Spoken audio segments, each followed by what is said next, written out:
আসসালামু আলাইকুম রহমতুল্লাহি ওবরকাতু। প্রিয় শ্রোতামণ্ডলী, আজ আমি আপনাদের নিকটে বলবো জুমার রাতে নফল নামাজ তার ফায়দা কী।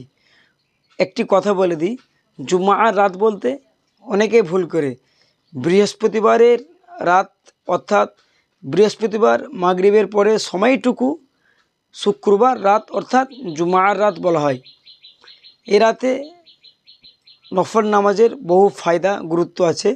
হজরতে আনাস বিন মালিক রাদিয়াল্লাহু তাআলা আনহু বলেছেন, এই রাতে 12 রাকাত নফল নামাজ আছে।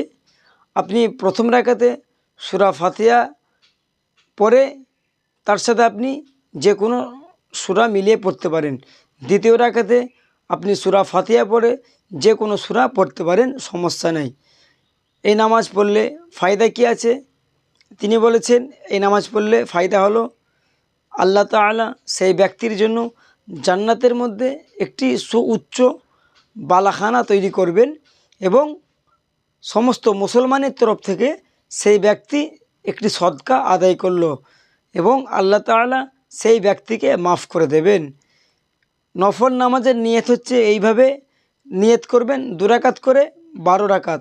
নাওয়াইতুয়ান উসল্লিয়া লিল্লাহি তাআলা রাকাতাই সলাতিন নাফলি মুতাওয়াজ্জিহান ইলা জিহাতিল কাবাতিশ শরীফাতি আল্লাহু আকবার ওমা তাওফিকা ইল্লা বিল্লাহ। আল্লাহ তাআলা আপনাকে আমাকে আমাদের সকলকে জুমার রাতে নফল নামাজ পড়ার তৌফিক দান করুক। আসসালামু আলাইকুম রহমতুল্লাহি ওয়া বারাকাতুহু।